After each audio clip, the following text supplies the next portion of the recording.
What's up, y'all? We are back from Chicago, Illinois. And when I tell you we had a good time, see y'all coming on in. When y'all come on in, click that like button. But I had a good time in Chicago. Kayne, went to the airport, got an Uber, got an Uber from the airport to my mom's house. And I come in the house. I said, no Thanksgiving smell, no turkey wing smell, no pancakes, no nothing. Usually, when you're a guest, you supposed to have the food ready. So when the guests come in, I supposed to be offered plates. Like, oh my God, this is my son from Texas. Let's offer him some pancakes. Let's offer him some turkey. Let's offer him some ham, even though it was the day before Thanksgiving on Wednesday. So I want that because if you remember the movie Antoine Fisher, right, when he met his family and when he came back, they had food. So that's what I wanted. Nothing like that. Nothing was cooked. Nothing was ready. I'm seeing people in their bonnets, like nothing is ready. All right, because I was hungry. I was really really hungry. I wanted to start eating on Wednesday, and I'm a guest. And then they was like, "You ain't no guest, you family. You family. You ain't no guest, you family. No, but I'm a guest. So have the food ready." And what they didn't do, and I was offended, I am a male family member, meaning that when a male family member come in the room, the women supposed to stand. And I was highly offended. I told my mom, I whispered in the ear, I said, listen, I'm going to do this again. When I come in the house, y'all supposed to stand. They didn't stand. Not one of them. They didn't get on their feet when I came into the room. And I was highly offended because when a male presence, come on somebody, when they enter the room, women and the children supposed to stand up. It's like when the president entered the room, you stand. Now, I would stand up, but I'm in my drawers. None of them was standing. Not one. My mom didn't stand, my sister, and I'm not even going to tell you what my sister said out her mouth. She said a couple of words I can't repeat on the YouTube streets. She didn't want to stand. And I was like, my grandma, she can't stand because she's in a wheelchair. But I told her, I got her walker. I said, listen, grab on this walker, Granny, and stand up because you know better. You know when a man come in a room, you supposed to stay. I know you had a stroke. You weak on your right side and stuff like that. But you get that walker. And you stand on up. And she was just laughing. I wasn't trying to be funny. They thought I was just laughing, being funny. I wanted them to stand up. They don't understand that. So, because I believe that when a man walks in the room, women supposed to stand. But they didn't do it. And I was offended, highly offended. They humbled me quickly because, I'm a celebrity now. I got people knowing me all across the country. None of that. They don't care. They don't watch my YouTube or anything like that. They asked me for a couple of dollars. But yeah, so that was that Wednesday. So Thursday was Thanksgiving. All the pies was being made. The turkey was being made. The ham was in the oven. So when I woke up, again, I'm ready to eat. None of the food was done. Again, I walk in the room, they didn't stand, they cooking. And when I come in, you supposed to say, "Good morning, sir." I'm trying to teach y'all how to get husbands. So I thought, when I come in the room, you supposed to say, "Good morning, sir," right? You supposed to say good morning. When a man walk in the room, I want y'all to put this in your bosom. I need y'all to write this in your notebook. But when a man walks in the room, you supposed to be like, "Good morning, sir." All right. All right. They didn't do that. All right. No pancake was done. Babies was in the house. No, okay. So I sit down and stuff was doing. I'm talking. We're having a good time. I get in my shower and getting myself ready. Talk to my nieces. They're beautiful. My sister have some beautiful kids. And I'm talking to them. Well, one of them won't even come to me. Like, you'd have thought I ate her last bottle. Like, she will not come to me at all. My baby niece, now the oldest one, the one I'm more close to, she came to me. She said, "Hey, uncle." Other one, she just come to me at all. So I'm like, what's going on? And every time I hold her, she cry. I said, "Stop all that crying, right? You are being held by a king, right? You shouldn't be crying." Anyway, she was crying, wham. So finally the food get done. We can't eat until everybody get there. I'm waiting on my brother. He's going to the west side, south. He's everywhere. Going to see his friends. He picked up my sister from the train station. I ain't seen my sister close to Brianna. It's close to like 10 years. It's been almost 10 years since I seen my sister Brianna. Been about 10 years that we physically seen each other. So I'm waiting on her to come, taking a shower. I'm looking good. I'm ready. And so then my brother's kids, which was my nieces and nephews, I said, "Y'all come on," because my brother, he's on a state vacation. You know what I'm saying? He's on a state county vacation, state county, vacation. 6, 9, 4, 8, 7, 8, 9, 10, all that vacation. I said, "Come on," got my niece and nephew, and because I wanted to see that, I wanted to see all of my family. And so she's on her way coming to Chicago. Take about an hour drive almost for where they're coming from. Other sisters get there, and then everybody get there at the same time around like 6 o'clock, 6:30. It bone rush over 20 some children come up in there because my brother got about 6 kids. My sister, she got 2. Then my other nephew, he had his son. Then my other brother had his kids, and all was in there. So remind you, I'm the one that came the furthest, right? I'm the oldest. I came here the furthest. Nobody offered me a plate. I had to serve my plate. And then finally they started putting stuff on the plate because, you're supposed to serve me first in my mind. So my guy daddy, he makes some jerk turkey. And I wanted to try that jerk turkey. So I had to wait till all the kids. Had to wait till all the kids today get their food. Today get their chicken. And then I finally, they started. Then my sister, she finally put, stuff on the plate, and I eat. And she makes some macaroni and cheese. And I have to say, Tamara, the macaroni and cheese was off the chain. It was the best.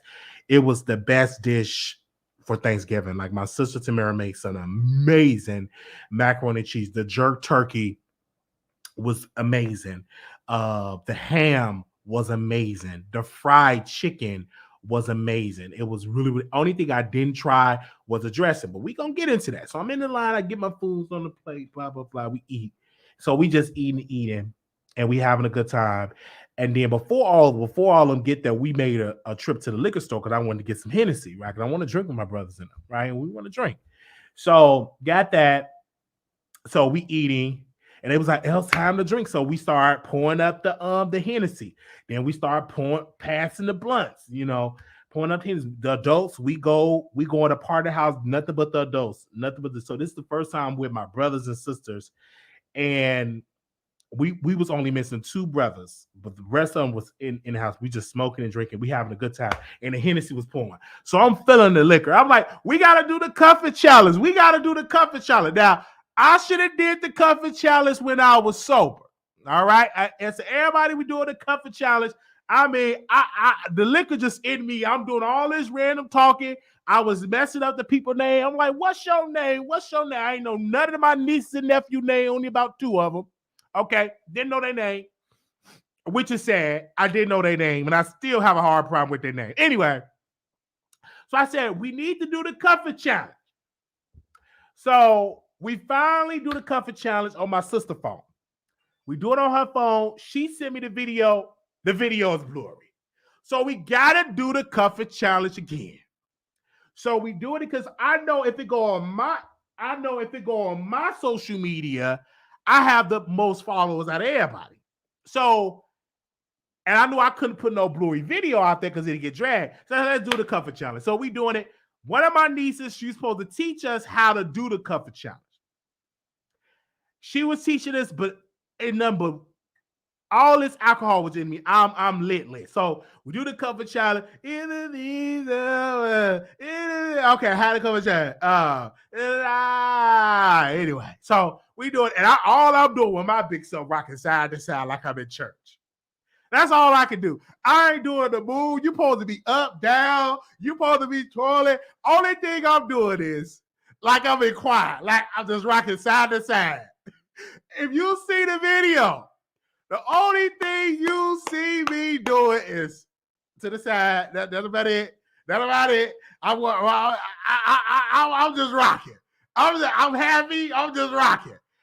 I'm supposed to put my hands up. I'm supposed to be all the way down. I'm supposed to be kicking my legs. I'm just like this. I'm just rocking. I'm just not. If it was a rocking challenge, I would have won. All right. So I'm just rocking. So I put the video out, and y'all was reading the video. On beat. None of y'all was on beat. Y'all was like, what is Wally doing? So I get the splurge of a TikTok splurge because all in my house, my niece, she does TikTok.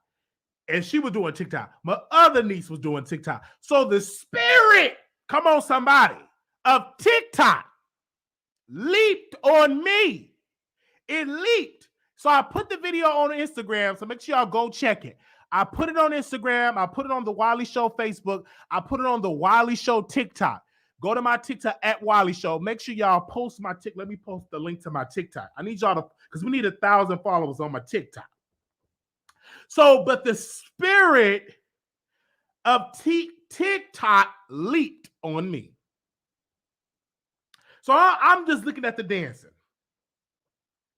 And I got 239 followers on TikTok, 700 likes. Okay? So I'm on the TikTok. It just leaped on me. So I'm looking at different videos. And I said, okay, this video I'm going to do. And I do it. And so Nick at night talking about, what are you doing? And Nick, and I was embarrassed. I'm just doing it. I'm just having fun on the TikTok. I'm finding videos. I got a couple of more videos I'm going to do after this show. And I'm going to do some videos on my TikTok. I'm just having fun.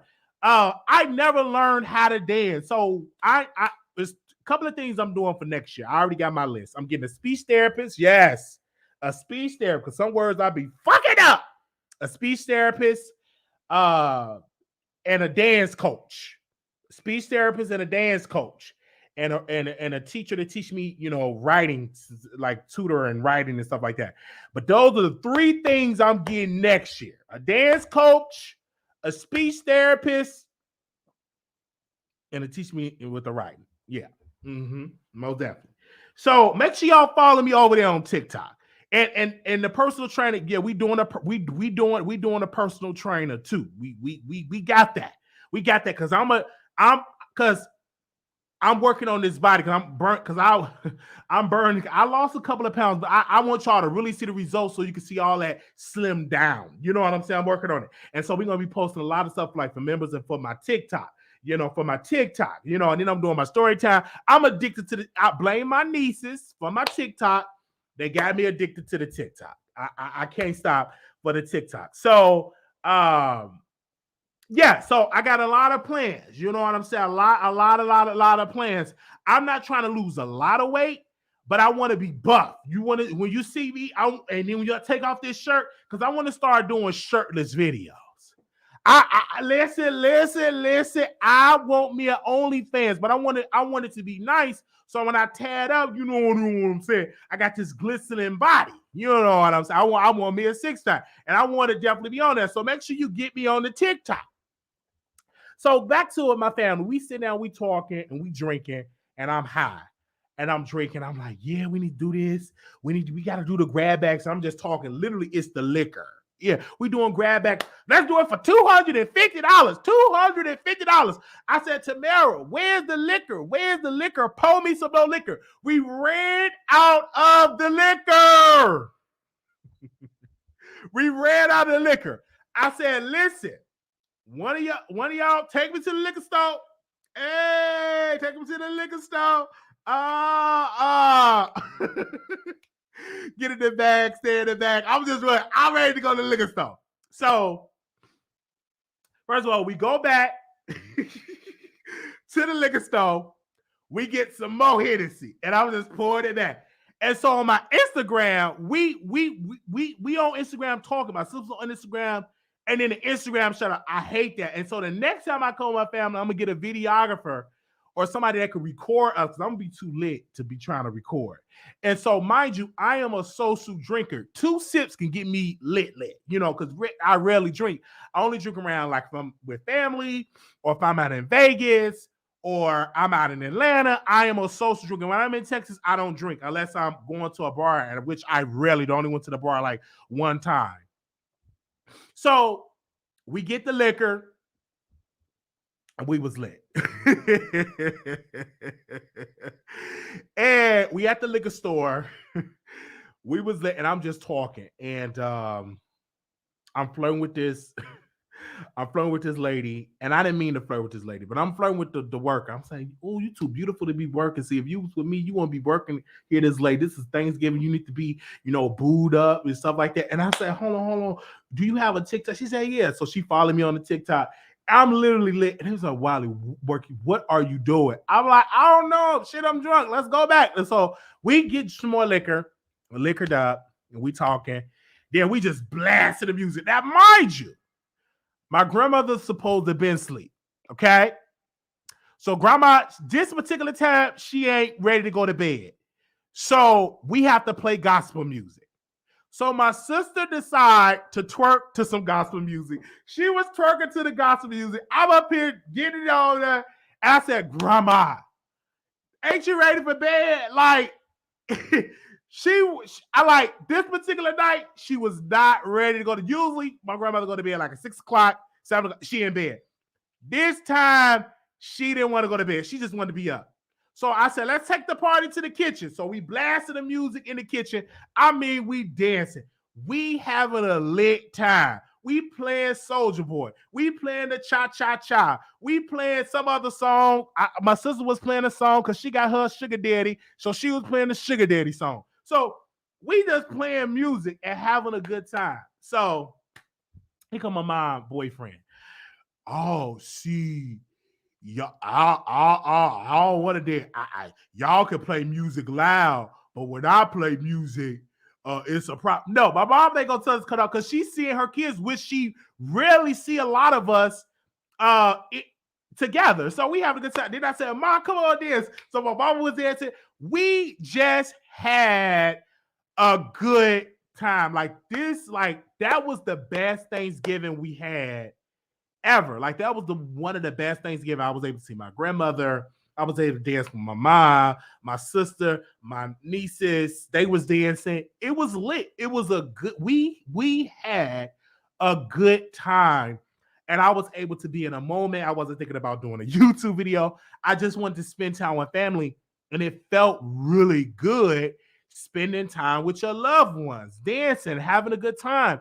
This was the best time ever, and we couldn't go. And then we went outside. My mother had this thing where you can burn like wood. She got a fire pit. So I said, let's go outside. Bring the blunts, bring the liquor. So we bring the blunts and the liquor. This is legal in Chicago, baby. It's legal. So the liquor and the blunt and they was always called. And I said, my brother was putting the fire on the way, and I'm just literally high and just drunk, and I'm dancing outside. I danced so much, I almost tripped and fell. Then I almost fell out the chair. I couldn't hardly stand. So it was a good time, man. I had a ball. It was a good time. We had uh we had a good time. My mom had a good time. It was really fun. You know what I'm saying? And I just can't tell you, man. It was just really great. I was like, I really was in my comfort zone. It made me miss home, and I didn't realize that I missed home so much until I came back home, and I was like, man, I really miss because I really get back to Chicago, right? So I really be able to get back into Chicago. Um, Give me a second. Hold on, y'all. Gotta blow my nose. Hold on. Yeah, thank you. I really get to get back in Chicago. You know what I'm saying? I'm really there. I'm one of her childs that I'm the furthest away. I live in Texas. The rest of them, they live like an hour away, you know what I'm saying? But I'm like the furthest. So it took me a while, to get there. And I have to make arrangements, take off work, to get to my family. And I made a pledge that I'm going to visit home more because I missed it so much. And when then the next day, we had ordered some stuff because we was let's get back to the story time. So now it's everybody time to leave. So everybody had to get a plate. First of all, my nieces and nephews, they mama left to spend time with her sister. She left, didn't even eat her food, and she can eat. But she left, spent time with her sister. I mean, didn't even say bye. She left the kids. I guess she said they with their aunties and uncles.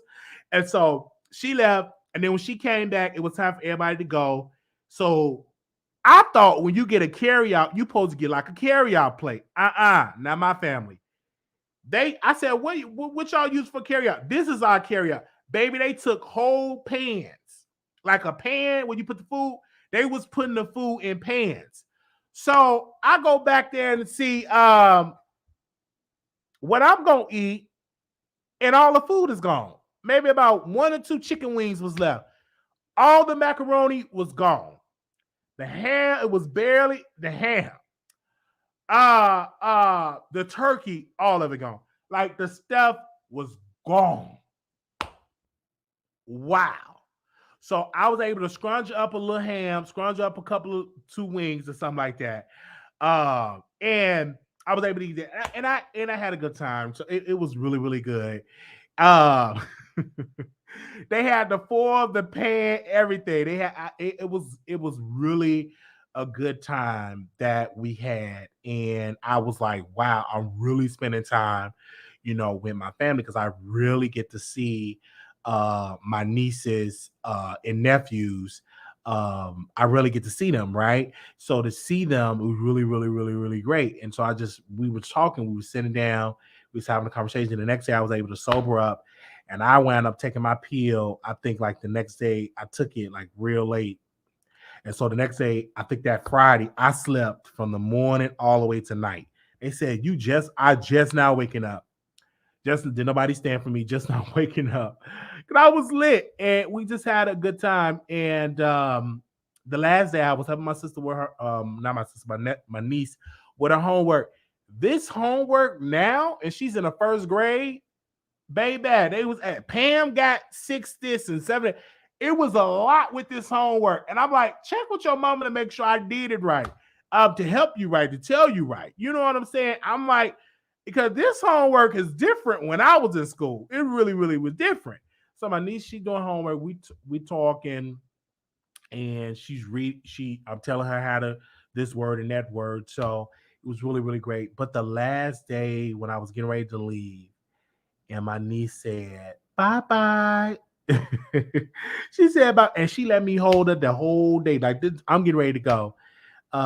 And she let me hold her. And she said bye. And it made me almost tear up. You know what I'm saying? That I had to leave. And to head back. And I felt really bad, that I had to leave and leave and go back to Dallas. It's like the saddest part because I got there on Wednesday, baby. It was Monday so fast. I left yesterday.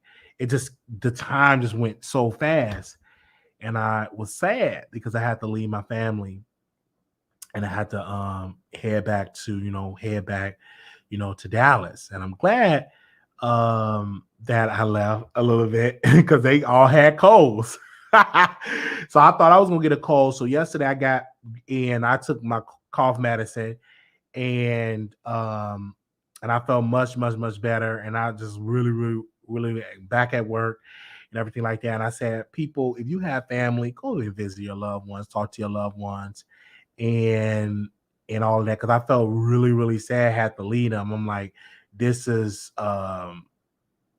really new. Like not new, but it's like every time I come, it's just really, really sad. So I was picked up to work on Christmas and Christmas Eve, but I might even take off on Christmas Eve and Christmas Day to go back to Chicago to visit family, So that's what I'm thinking about doing. But thank y'all for tuning in to the story time. We're going to get into these topics.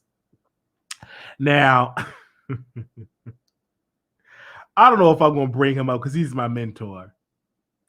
But I'm going to bring him up. I even got his picture up here. But Dr. Larry D. Reed, I'm going to bring him up because we got a lot of stuff to talk about. So I'm going to talk about Larry Reed first.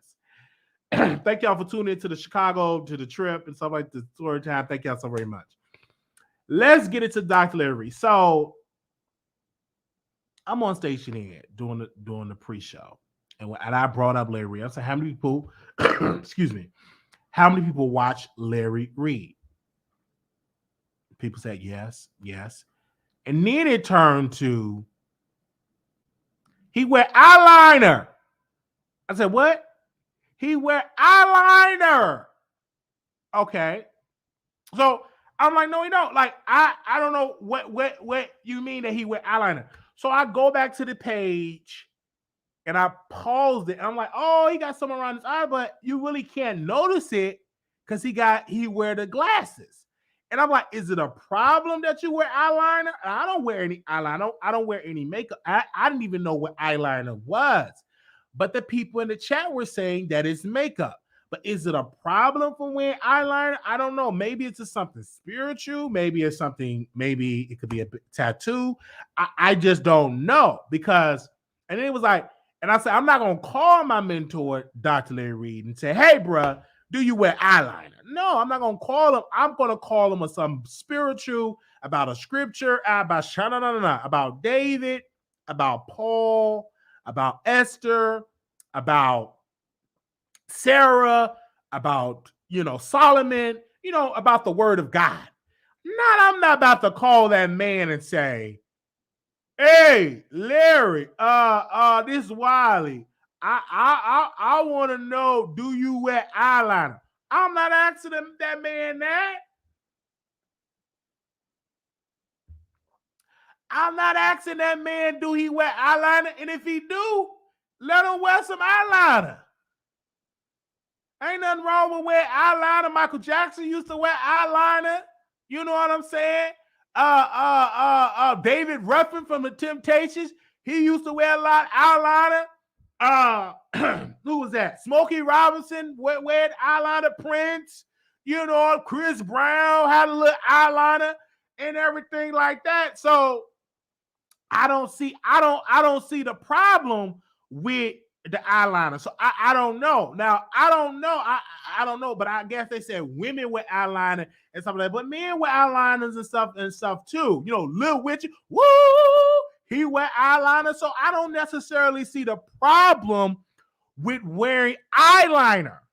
I don't see the problem.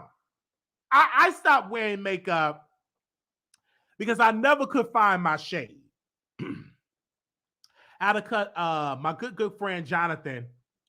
He's lighter than me. So I would wear his shade and I would look casket ready. So I stopped wearing makeup years and years and years and years ago.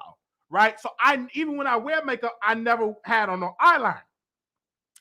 I just wanted to put on some makeup because my cousin Jonathan, he would put on makeup, but I never could find my shade. Do you know how difficult it is to find back in the day? Now you could kind of find my shade, but it was hard to find my shade in makeup.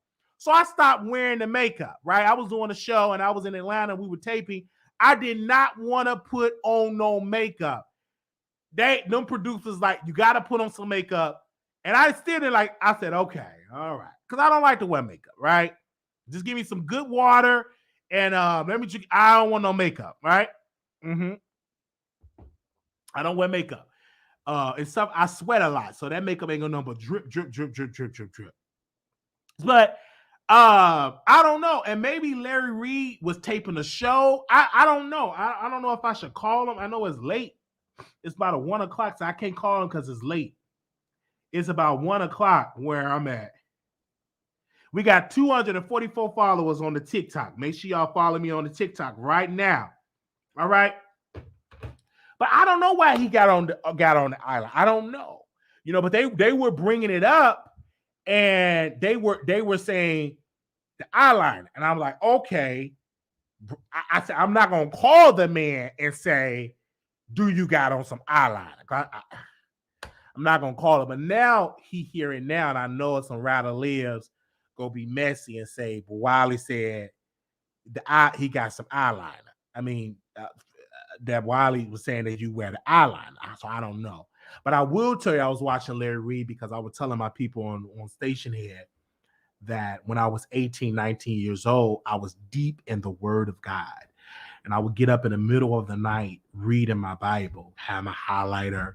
I would highlight the scripture, and I would write stuff on my index cards, because my pastor, Bishop Melvin Cartwright, during that time, Bishop Melvin Cartwright, which is my uncle, I used to be his armor bearer, and I remember he have his Bible. He would have his index cards and stuff written on his index cards, like his outline for his message in his Bible. So I picked that up and I started reading my Bible, and I started putting it in. It was overwhelmingly, I was reading the Word of God, just up in the middle of the night, just reading the Word of God. It was on me strong, reading the Word, to the point I thought that God called me to preach.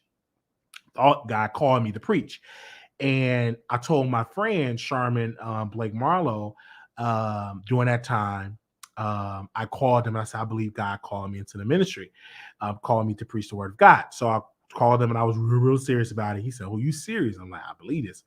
So I called my uncle, Bishop Melvin Cartwright. I called him up and I said, I think God have called me to the ministry. And so he said, well, I don't think so. Just keep doing what you're doing. You never know what you're doing, what it might lead to. And I was kind of discouraged, you know what I'm saying? And now that I got older, I was really, really, really thinking about it. And so I was at work and I was charting, in the workplace, you have to chart for your residents. So I was charting and just overwhelmingly just saying, read the Word of God, get back into the Word of God, literally get back into the Word. I can't even tell you, it's been a long time since I read the Bible, read scripture and really got into the scripture.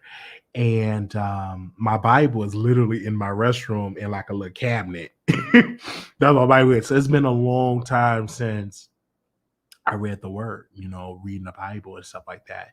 Because I remember being young, just in the Word of God. I was into it and praying, and I wanted, and so maybe it's a point of God is calling me to get back into doing that. Because I had a dream of, I was watching Apostle Kevin Cunningham from the Transformation Church of Chicago, Transformation of Chicago. He was preaching. I watched his sermons.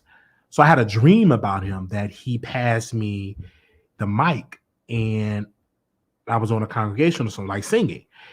And I was asking people, I'm like, what do that dream mean? And so a lot of people were saying that dream meant that you need to get back with God. You need to get back into the church. You need to get back into the Word. And so I just so happened to look at Larry Reed's show, and he had on there Bishop Bernard Jordan's son. And hearing that man talk, the anointing, I could just feel that anointing, just hearing him talk and hearing him discuss things in a spiritual sense with Larry Reed, it touched me in a sense. And so I'm just having this conversation. And just talking about it and just having this conversation, because I was very active. And so now, like, my prayer, and I'm gonna pray tonight, like my prayer is, and y'all going in these comments, I see y'all comments, I'm trying to know it, but my prayer is to get back into the word of God. And my prayer tonight would be, Lord, lead me into a church home, because I haven't been to the physical church building in years. I haven't been in a physical church building in a long time. So I want to get back to that. I want to get back into the church. I want to get back into on Sunday or Tuesday night, Wednesday night, choir rehearsal, Bible study, prayer night. I want to get back to putting my church, I still call it church clothes. I want to get back into that. It's one thing to watch it online, but it's another thing to be in the presence around the saints of God, around the believers, being in that spiritual atmosphere. So I want to get back and get back into that. And I was just watching Larry Reed, and I was watching him interview this prophet, and just really, really, and it just really resonated with me. So, and then people would say, "Well, go to Larry Reed, place." Y'all is shady. Y'all are so shady. But no, I'm just having that spiritual awakening, right? And they said, "Go to Larry Reed." No, Larry Reed live in Georgia. I live in Texas, so I want to find. So if y'all know a church home in Texas, let me know. In Dallas, Texas, let me know. Mm-hmm. But yes, so it was really into that, and it just really touched me. And I don't know if anybody else had that same feeling. Make sure you email me if you ever had that feeling of leaving a church and you just having dreams and it's in your thought process. I remember one time, because I was going to preach a message on YouTube. Give me a second.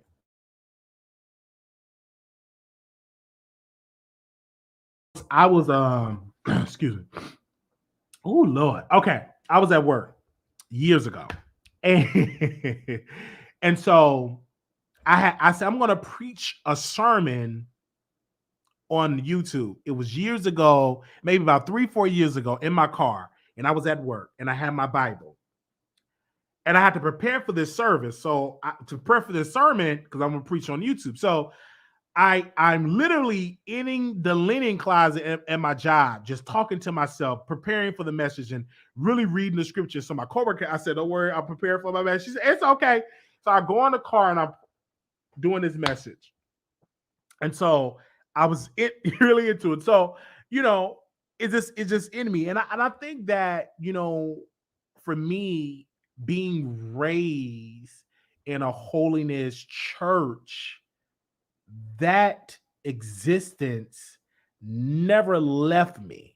No matter how I try to push it away or ignore it, it always I can never push it away, because I was raised in a holiness church. I was raised in that sanctification. I was raised under that. So I can. That's why still to this day I watch preaching and on the internet and watch sermons, because I never could get away from it. No matter how hard I try to get away from it, it's always there. Yeah, it always come out. Even when you do, it comes out when I do my life. It comes out because that's how I was raised. Makes sense. You're not alone on that one. And so it just comes out, And I know in the church, I know in the chat, y'all got a lot of stuff that y'all said in the chat, but I'm giving y'all some real stuff. I was literally raised in that way. And one thing about the chat, I when I do interviews, I can't do a live interview because this chat is very shady. I have one of the shadiest chats in the world, probably in the world. The chat is really shady. Like my chat, there's a shady chat. And see, I can take it because I'm used to y'all. Like y'all used to me, I'm used to y'all. But when I interview guests, they not used to y'all shade. Because when I interview guests, like if I have a and then we're gonna get to other topics. If I have a male guest on the show and they happen to be attractive and we talking, I know they're gonna screw. Wiley gonna tap that. Like they say all type, they say all type of stuff. They say, and some people can't handle that. So yeah. Okay, so I had to bring it up, and I had to talk to y'all about that. Okay, I remember the lady with the box of letters,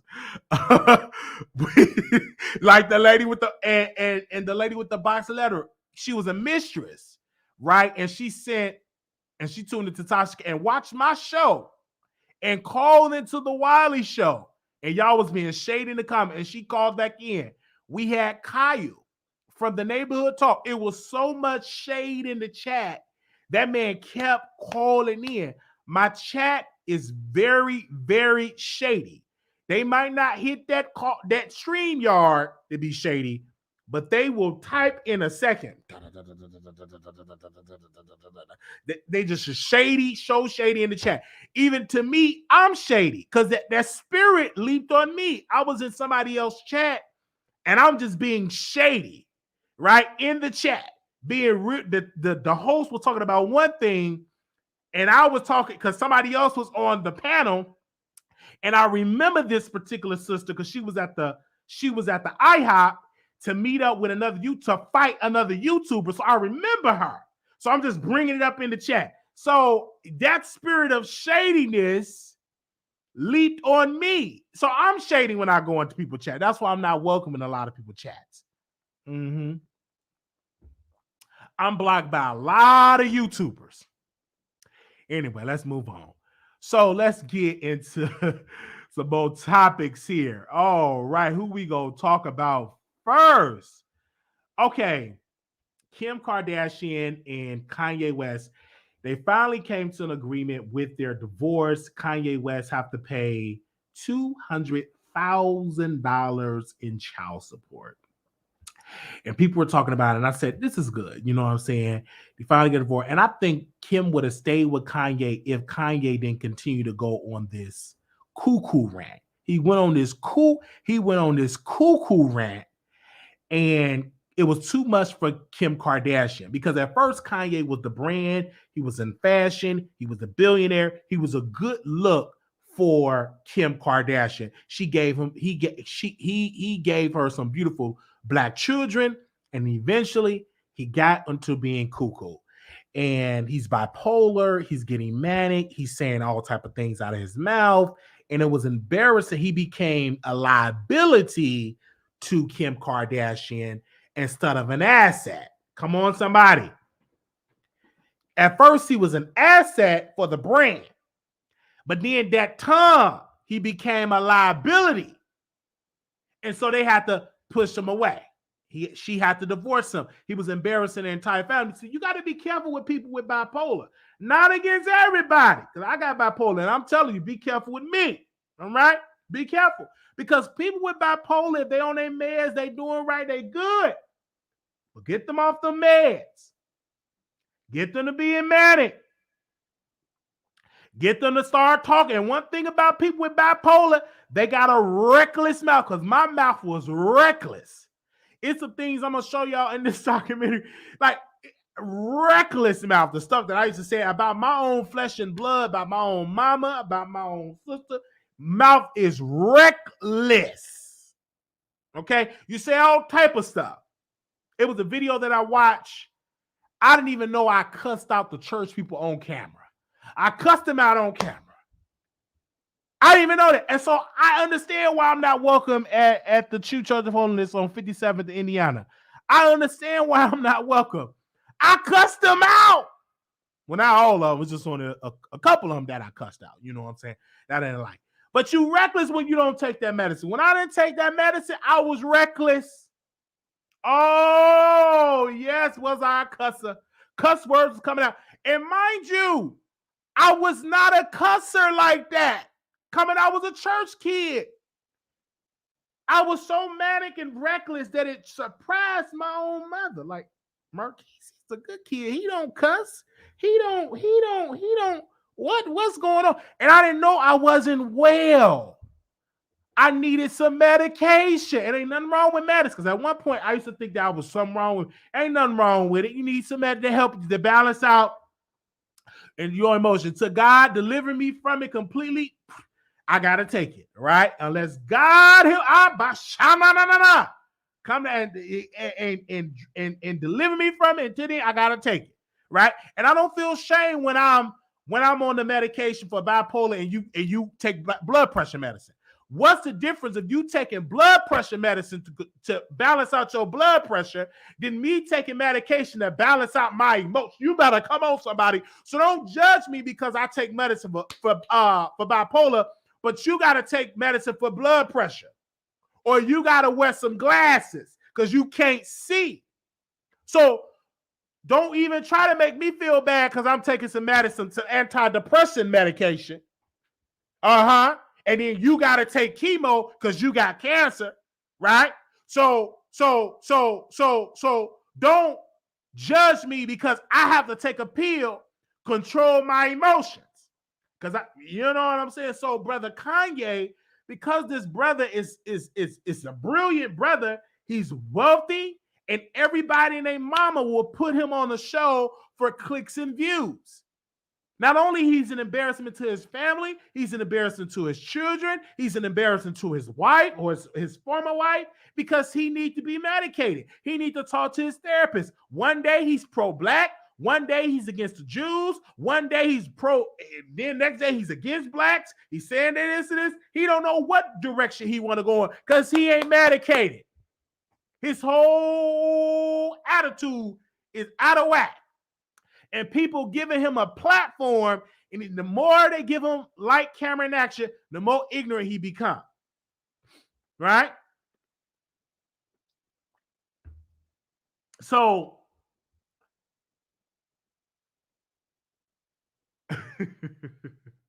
that's how it is. So I'm glad that Kim got away from him. You know what I'm saying? He became a liability.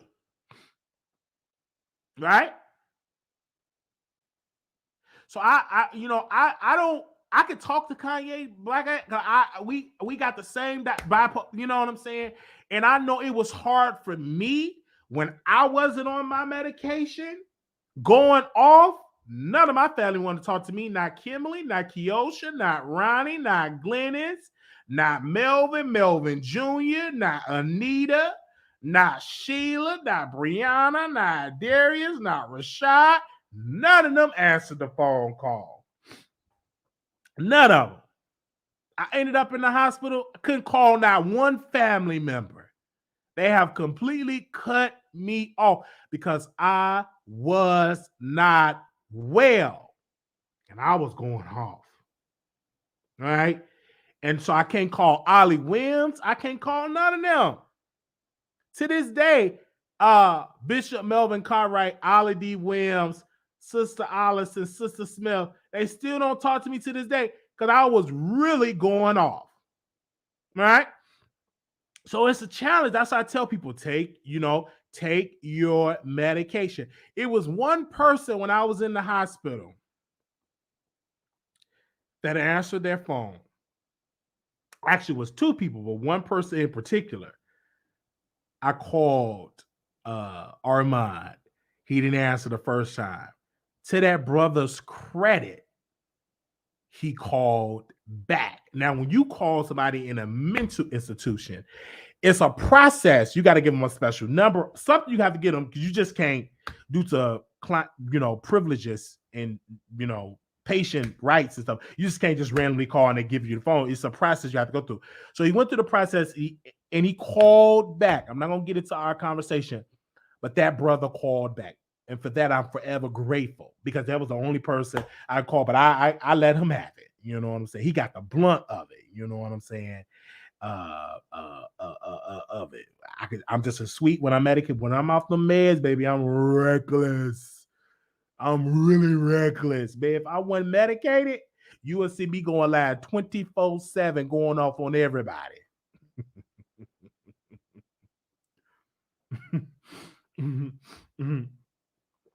Yeah, he answered. So yeah, so to back to Kanye West, thank you. Yeah. He answered the phone. Yeah, look at him different. He definitely answered the phone. He absolutely did. He did.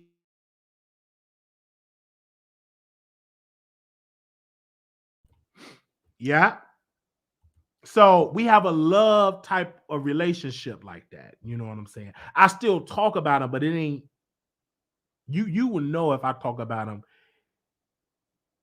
in a reckless way. It's always light fun. You know what I'm saying? I talk about the brother. But if anybody come for my friend, in my mind, like the Jay Salih thing, I'm gonna have his back. Let's move on to the next topic because we've been on here for almost an hour. Is y'all ready? Can y'all like the video? Let's talk about JT. And you know what? I love me some JT. Number one, for her, she is extremely talented. I love the fact that she always defends herself. She's extremely talented. But I'm hearing a rumor that her boyfriend, y'all type her boyfriend name in the chat, is cheating on her. Her boyfriend is cheating on her. And her boyfriend is eating these women boxes and telling these women her business.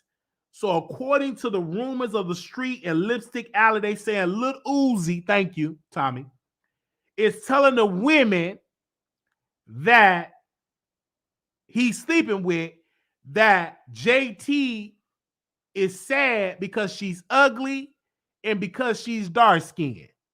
And she's sad that she's ugly and dark skinned. That you know what I'm saying? She wished that she was lighter skinned, that she was beautiful. And all that. I'm like, who would do something like that? But good coochie, I'm gonna be honest with you. It will have you pillow talking. It's just something with it. If you, especially if that woman know how to treat you right and it tastes good and it grip you right, you will start talking. That's why you got to be kept. You can't sleep with everybody, right? Because if I remember right in the Bible, Brother Samson, right? He was messing around with this woman and she wanted to know, where do your strength lie? So him messing around with that woman, sleeping around with that woman, he told her where his strength lies, in the hair. So that's why you can't eat everybody box. You can't have everybody licking on you and licking on you and all that. Yeah, Delilah, thank you. Jay, you can't pillow talk. You can't give everybody or something like that. Like that. Because that man, he started talking. So something that Delilah had and did made that man tell that woman where his strength lies.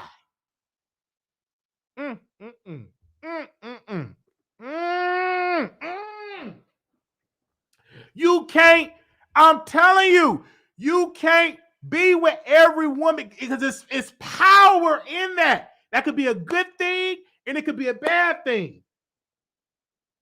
Come on, somebody. So that doesn't surprise me that Lil Uzi is pillow talking. And women, good women, will continue to let the conversation go, but they're going to deposit that information and spread it out. So I was watching Armon channel, and according to what he was saying, that the women will call JT, and JT know this information, which is so sad. But she's trying to cover it up because she don't want to be embarrassed, because one thing women do, if you get cheated on, excuse me, they're going to drag her. You know what I'm saying? So she's trying to keep it hush up, which is really, really, really, really, really sad. You know what I'm saying? It's really, really, really, really sad. So if this is true, this is sad. This is so sad because I don't have no respect for a man or woman that's getting a relationship and you want to cheat. You know what I'm saying? I don't even have respect for myself for the cheating that I did with Jonte Evans when I cheated on him. It wasn't right. And then I told him I was ignorant. I told him the people that I cheated on with a lot of people. And I was real, real ignorant. And it wasn't right. Because I feel like if you get with somebody and they being faithful to you, You should be faithful to them. And if you're not going to be faithful, then end the relationship. And I'm telling the truth, type somewhere, you preaching. No, it's Jontae. Jontae Evans. So I told Jontae, I said, Jontae, I'm be honest with you. I'm sleeping with such and such, such and such, such. And then I tried to sleep with Jontae Evans' friend, with his best friend. I tried to sleep with him. He had another friend that was a flight attendant. I tried to sleep with him. And so it just ended. But I didn't feel bad at John for doing. I felt bad at once, but once I saw the DMs between Jontae and Jonathan, when Jontae was sleeping with my cousin, Jonathan, we weren't really cousins, we friends, but we call each other cousins. When they were sleeping together, I didn't feel bad. You know what I'm saying? I didn't feel once I saw them DM. And to this day, Jonathan don't know that I seen the messages. And that's what I seen when Jontae reached out to Jonathan and said that Wiley have bad sex. Never forget I read the messages. I used to go through Jonathan's phone. I was a nosy person. So I would go to his phone to hit up his friends and sleep with him and stuff. Like, I'll get into that another day. So he said I had bad sex. Okay, that was right. I must have bad sex. I used to put on them condoms. They used to choke me up, and it was really, really tight. I didn't know about magnums, so I used to get the free condoms. I didn't know nothing about no magnums. That I need to. So I started practicing. So I was on Jack 24/7, just getting as many people, fat, black, white, whatever, get as much practice as possible. Kissing, do this, all the practicing. I was stretching because I used to get them Charlie horses. I was stretching, blah, blah, blah. I was getting all the practice I needed. Then one day, Jonathan called me. Jontae called me, and I came to his house, and I had a car then. And he lived far out. And he said, you got so much better in the bedroom. I said, thank you. I just wanted to hear that. I said, he got to see how much better I got in the bathroom. And I in the bedroom. And I used the magnums. I didn't wear the condom that used to choke me up. I didn't have the Charlie horses. You know what I'm saying? I had the little Charlie horse. And so it was much better now. But Jontae won't deal with me again because I tried to sleep with his friend and all that. And that's fine. You know what I'm saying? That's really, really fine. If Jontae Evans don't want to deal with me, that's all the way fine. Who it is? I saw him again because my friend, Miss Theodore that I used to live with, he brought Jonathan over and we saw each other there. He brought him over, and I talked to him and I said, you know what? I do. You know, I still apologize for what I did to you, bro, because it wasn't right. I will tell you this: you was attractive. And it shocked a lot of people that you dated me, that we were in a relationship, because a lot of people thought I couldn't pull nobody like that. So I appreciate that. And I thank you for that. And we embraced in a hug. And that was like the last time. And then I tried to catfish him to get him again, but it never happened. I tried to catfish him. So what that was that, but we'll never be in another relationship again. That's gone. All right. So I'm just giving y'all this story and stuff like that, but that's really, really happened. Okay. Let's move on. But JT, keep it going, girl. Get in the see, JT. Let me tell you, because you are still relevant. You're not like Erica Banks. You're still relevant. You're still relevant in this business. So what you do, JT, is put all of that in a song. Put it in your music. Tell us your story of you being cheated on. Tell us your story of the pillow talking. Tell us the story of you didn't like your skin tone, or you like, because that's how you sell records. Because that will make a lot of people, including myself and including other people, to support you, because you are talented. You are a talented artist, and you're beautiful, by the way. You're beautiful. I'm going to go on your DM right now. Give me a second. I'm going to go in your DM, because you can't be lazy, JT, because I heard people say you lazy. Okay.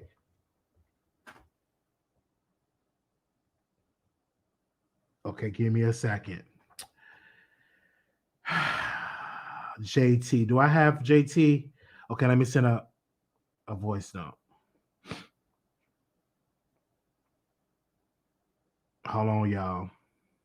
Hey JT, this is Wiley. I have 478 million people that are watching me right now.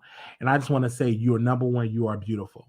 Number two, if the rumors are true, if Lil Uzi is cheating on you, you put that in music, right? Do music and I will continue to support you. You are an awesome, awesome artist. Like when I think of you, when I think of Cardi B, when I think of Nicki Minaj, when I think of Lil Kim, when I think of Queen Latifah, I think of you. You are on that list. When I think of Asha, when I think of Missy Elliott, I think of you. Keep up the good work. Put all of that in your music and never let nobody tell you that you're not beautiful. You are very beautiful. And if I had the money and the skill set, the money, really, the money to give you the lifestyle that you are so accustomed to, I'd date you. But if you ever want to come on this show, hit me up right now. Okay. We got 479 people, 479 million people that are watching us right now. Peace to you. All right. All right. I don't know why they get mad. He ain't got no 479 million people watching. No, you don't see that.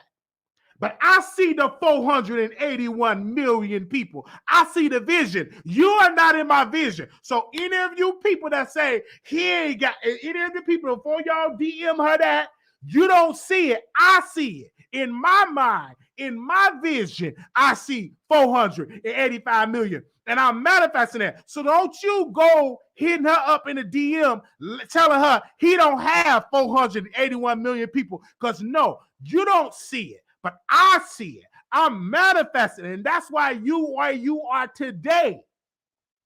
I'm manifesting that, right? Okay?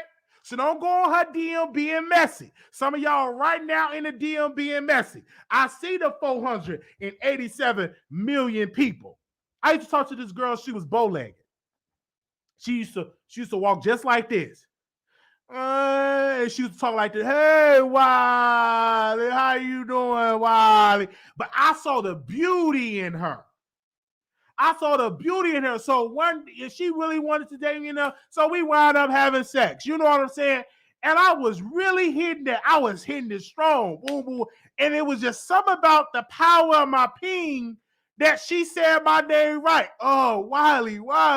She said it correctly. At the first, it was Wiley. It was just something about I corrected her speech because the ping I was landing on her. Because she kept asking for it. I was horny. I was horny. So whatever. Come on, let me hit that. So and she just said my name right. Like I was like, whoa, I couldn't believe it because it was like, wow, she just talked like that. So so I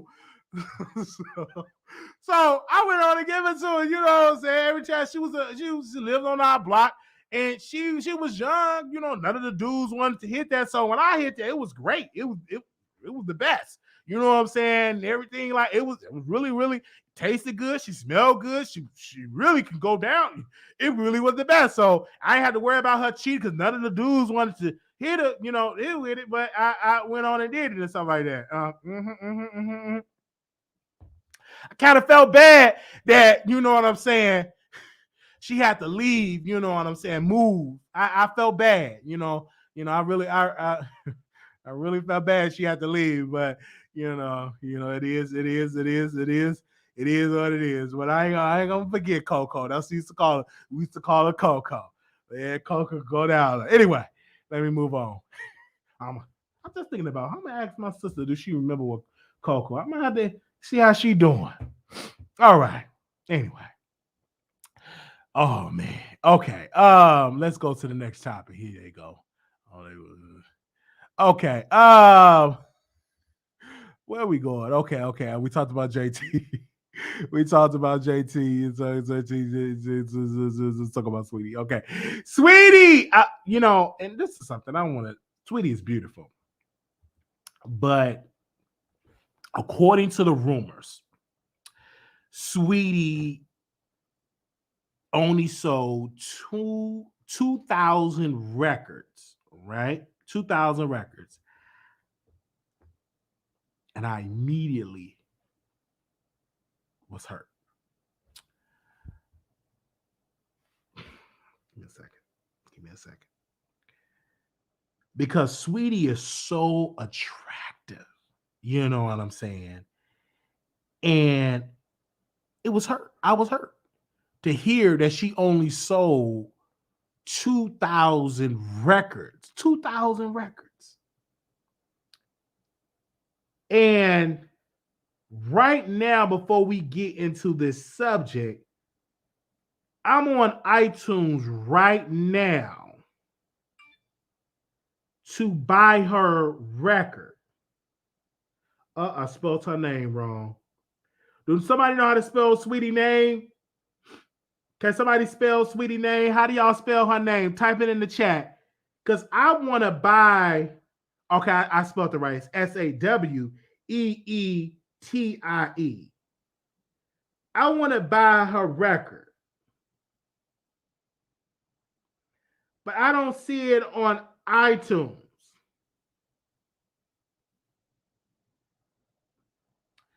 And because I don't see it, it ain't on iTunes. But it says she only sold 2,000. So I'm going to buy one of them because she's so beautiful. And Sweetie should sell more than that. And I reached out to Sweetie, and Vlad reached out to her and said, if we went to Vlad, if she went on to Vlad, she would have sold 20,000. Sweetie, you're gorgeous. But you're going to have to put in more legwork. Right, Sweetie? You're going to have to come on the Wiley Show. And I say this because my show reached a lot of people, right? Because, Vlad, I ain't trying to talk about you or anything, but you ain't black, all right? I know you talk to a lot of black folks, but you're not black. You should have came on this show, Sweetie, and y'all send it to Sweetie. Send this her, tag her in this post. Tag her in this post. You would have sold more records because we would have asked you some great questions and people would have bought your album. And I said the same thing to T.S. Madison. That's why didn't nobody go support her movie Bros. Because she did not come and speak to the man with the platform, The Wiley Show. So you should have came over at The Wiley Show. Let me send her a voice note. And I don't understand why y'all don't want to do that. More people would have bought your records. Because I got some questions that I want to ask you, Sweetie. Because if you would have came over here, all of the YouTubers would have begged and pleaded you to come on their show. Right or wrong? All of them. Because you are talented. Anytime you can make people go and get a Big Mac, you're talented. Leave your voice. You got 13 million followers. Hey, Sweetie, this is Wiley. I got 500 million people watching. You should have came over to the Wiley Show. And let me tell you why. Because I would have told my millions and millions of listeners, listen to me, to support and buy your album. You come on over here. Because I would tell my folks to come on. I got people that's 60, 70, 80 years old. They would spend their last of their Social Security check to support your album because you was on the Wiley Show. So, I don't know. I'm going to call some of your teammates, your team, to get you on the show so we can get them album sales to be 300, 400,000. Right? And that's my promise to you. You have a wonderful day. Okay, so we definitely going to reach out to some of her team members. I need some of my team to send me her publicist number. Some of y'all team members, I need her publicist number, her manager number, her role manager number, her housekeeper number, so we can get her on the show. And then we got Ebony in the chat saying, talking to yourself. You saying I'm talking to myself. I left for a voice note. See, Ebony, you don't know what. See, right now, you're seeing the before. You ain't gonna say that when Sweetie show up on the show, and I promise you, she gonna be on the Wiley Show. And Ebony M, I'm gonna say, you see that? You said I was talking to myself. I'm putting it out there because the Bible said you have not because what? You ask not. So when she come on the show, Ebony M, I'm going to say, you see that? I'm putting the request in live. I'm speaking it into existence.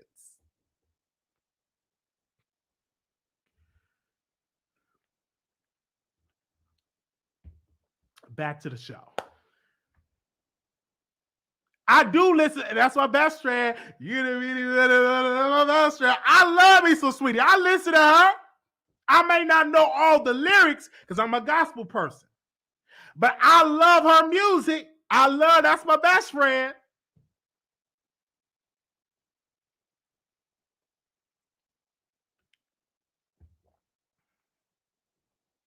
Okay? Shoot. You don't know who gonna come up on this show. Just watch. Ebony, I'm telling you right now, just watch. Keep on watching, sister. Keep on watching. And see that Ebony, she gonna reach out to Sweetie. See, this is how it's gonna happen. She gonna reach out to Sweetie. Say, don't come on the wireless because right now people is reaching out. And all the top bloggers, they're in the bushes. As you see, we don't see none of them in the chat. They all in the bushes watching. Because your favorite blogger, they all watch the Wireless Show. But they sitting up in the bushes eating popcorn. Some of them snorting coke. Some of them eating chicken. Some of them digging in their drawers. But they watching the Wireless Show. Right? They watching. See what they doing over there. They just sitting there just watching, in the bushes laughing. In the computer, they watching. Some of your favorite top talent bloggers watch the Wireless Show because we funny over here.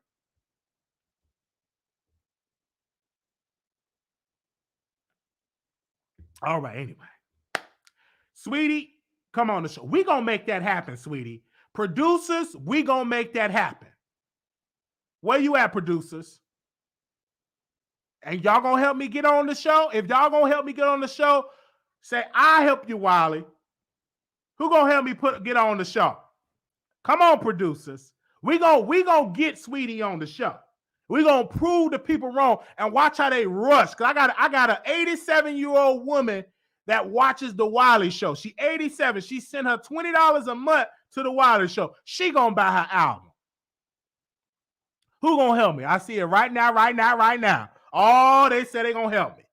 Oh, yes. Just send her the DM and say, come on the Wiley Show. That's how it's gonna happen. Bombard her DM right now and say, go on the Wiley Show. And we gonna get right now, go to your Instagram. Some of y'all old school ain't got Instagram, so download Instagram.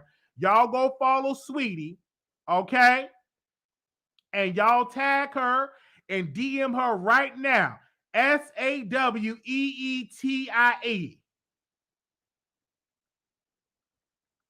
Tag her right now.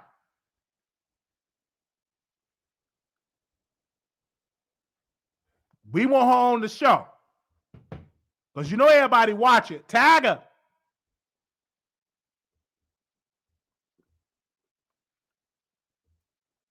Did y'all tag her?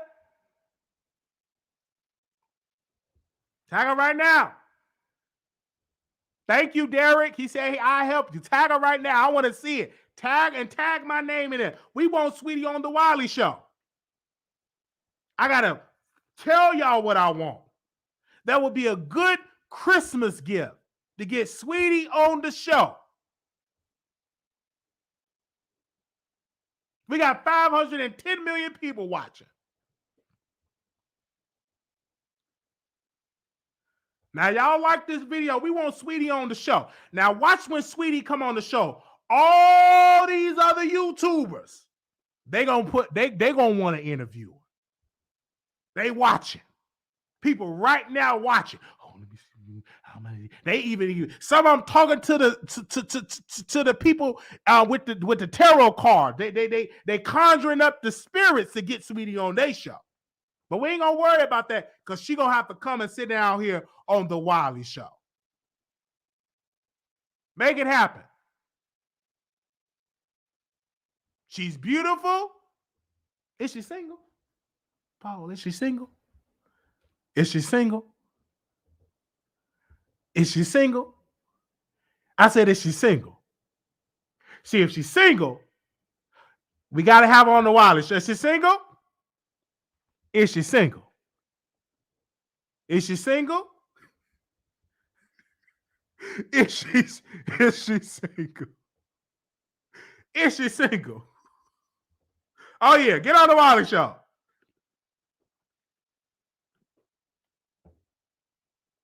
All right. Okay. Anyway, let's go ahead on. And that's a question we will ask her. All right. Is that it? Okay. We done with that. Charleston White. And let me tell y'all something. Charleston White is the new thug on the internet with clicks and views, right? He's the new popular kid on the block. So he was doing a show in Chicago. And they asked him a question about King Von, why you're not helping King Von's mother.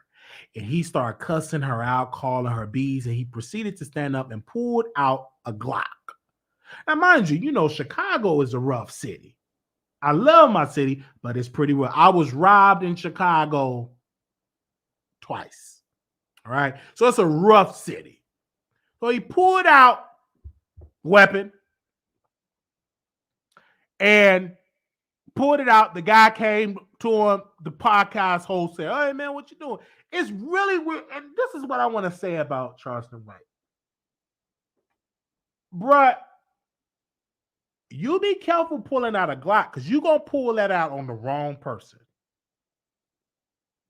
Okay? You're going to pull that Glock out on the wrong person, and they're going to take that Glock out your hand and whop and pop, pop, pop. That's going to be it for you. And it's going to go live. Be careful with that because what you're doing, you are inviting death on you. When you get people that are always pulling out weapons, always pulling out stuff, all blah, blah, blah, they are inviting that spirit of death. So be very careful with that. And I know you charge for interviews, but be careful with that. Okay? So I don't know if it was staged. I don't know if you did it for clicks and views. Let it be staged. But you do that to the wrong person, somebody going to meet you at your door with that. Okay? Okay? So if it was fake, be very mindful. I don't even want to fake nothing like that, me personally. I don't want to play around with that. So be very careful. It was fake, was staged. Be very mindful with that. I don't want to play no stuff like that. And if you got to do that for clicks and views, sit on down somewhere and go to Walmart. Go learn how to do some cameras with Tasha K husband. Okay, brother, I'm going to teach you how to do the cameras and teach you how to edit. You sit on down there with Tasha K husband and learn how to do cameras and edit this stuff. Because if you got to get props and bring weapons and all that type of stuff, just sit on down if you got to do all that. I ain't got now one weapon for stage and I know how to do all that. You ain't got to do all that to go viral. That's weird.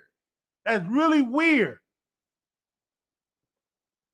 Go right over there with Madam Kibi and you go over her husband and let him teach you how to do the camera.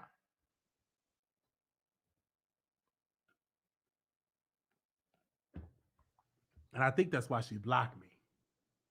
They said she blocked me. I got word that I was blocked from Tasha because I was making fun of her African husband accent. But I'm a comedian. You knew this when you first met me. You knew this when you first met me. I make fun. I'm a jokester. I'm a comedian. That's what I do. But it was fine when I was roasting and gagging Cardi B. It was fine when I was roasting and gagging Armon Wiggins, but now I'm talking about your husband. You can't handle it. Get someone sit on down somewhere, please. Or it could have been an employee or whoever it could have been. But the employee, I'm still on her Instagram, but she had me on there so she can spy on what I'm doing. Because she ain't got me blocked. She's somewhere doing her platform with 10 people watching. She up there got brand. I don't know who give her brands because don't nobody buy her brands. She must be lying to them folks because don't nobody be buying that stuff when she be promoting it. I'm like, what is she? Yeah, I want y'all to tune into my YouTube. I'm going to teach y'all how to do a travel pack. 10 people be watching. 5 people. No, nobody be watching that. So I don't know who be giving her brand deals and stuff like that. I need to see them emails and to see what she telling them folks. She must be lying. Ain't nobody banning it off her promo code. Ain't nobody banning none of that stuff. No, ain't nobody banning that stuff. Please. I need to see what is she telling them for. Maybe because she be selling her thong panties or something. I don't know. But I know ain't nobody buying that stuff over. We watching, but we ain't buying it. Anyway. But Tasha, it's okay. I have nothing against you, sister. You're a little dry right now. But see, I would talk about your contract. I ain't talked about it lately. So I guess you blocked me before I could talk about it. I talk about you now, but lately you haven't done anything that was interesting for me to talk about. You ain't talk about Shanquella Robinson on your platform. You ain't interview the people. You ain't go down there and do a documentary. I thought you'd have went on down there. You ain't doing all none of that. Like, you've been kind of dry. You've been kind of dry. Yeah. Men kind of you lately. I don't care what nobody say. Tasha K been a little dry. Now you over there on bingo. Bingo, send me some beans.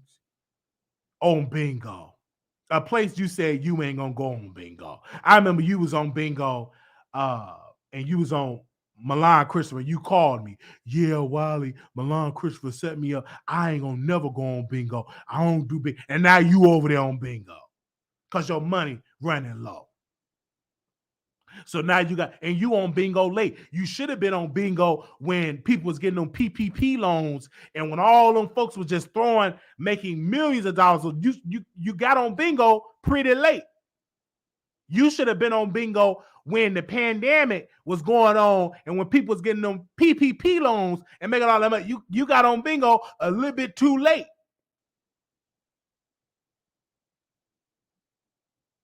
Anyway. Go on, do your thing, Tasha. I love you, right? You done got me a new number, so I can't call you. So this is the only way we can communicate. I know you watch it because you always watch the Wiley Show.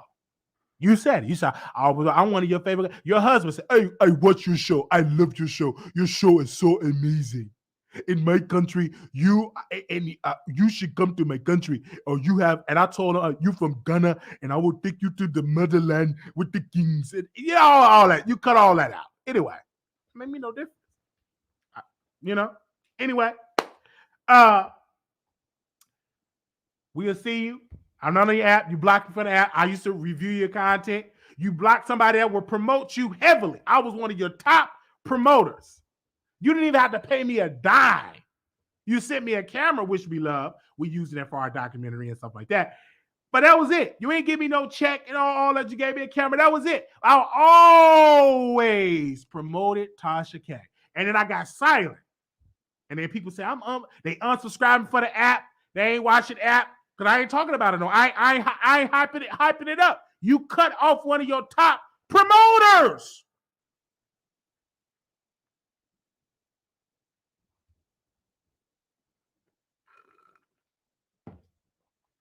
You cut one of your top promoters off.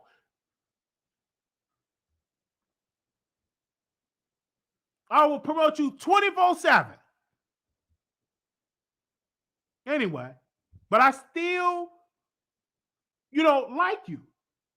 You're beautiful. Your husband, beautiful family. But you the one that cut me off and then gonna lie. I had Wiley on there for free. He was paying, then we put him on there for free.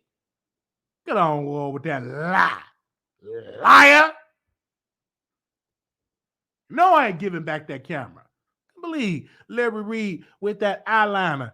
And he said, "Is you gonna get that camera back? You should just no, sir, Larry. You my mentor, you and everything like that. I understand. You sit on down with that eyeliner and stuff like that, but I ain't giving back that camera. She gave it to me as a gift. All that windmilling I did for her on these YouTube streets. You think I'm gonna return back a camera? I ain't done with the employee talking about. No, I ain't giving it back. All that windmilling, I worked for that camera. I put time in for that camera. No, I ain't giving it back.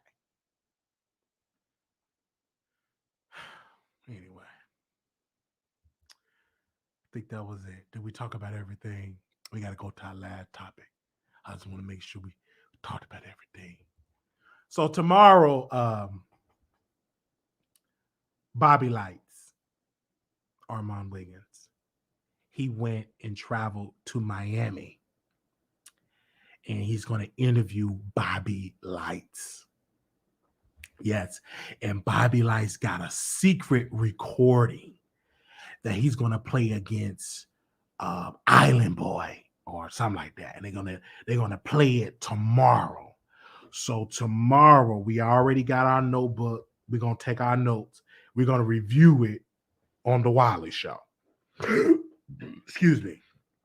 We're gonna review it on the Wiley Show because she interviewed, Bobby Lights. He was in Bobby Lights' house, had on Bobby Lights' dirty drawers, and he was in Bobby Lights' house.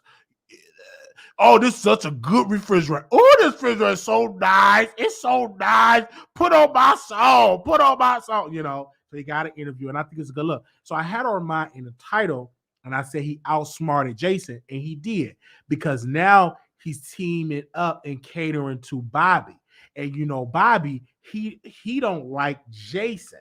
So now Armon saw that little hole, and now Armon inserted himself in that little hole with the Bobby thing. He's bombing Bobby up, and then Bobby, he's already connected with Trina, with a cousin, fake cousin, or whatever else. And now Armon kind of finessed his way with the guy that's deaf, because Tank can't hear, unless he was doing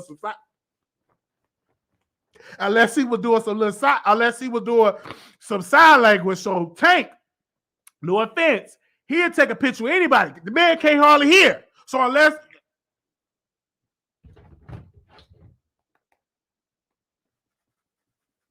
he did that, Tank went on and took a picture with Armon. And then he finessed his way to take a picture with Nori. Nori was smoking a blunt high. And then Armon had his phone. He was right by Diddy. He finessed his way. Listen, he finessed his way with Diddy. Hey man, what's going on? This Diddy got his white glistening teeth with them veneers. That ain't his real teeth, because his real teeth is gone. It's destroyed. It's gone. He got fake teeth in his mouth.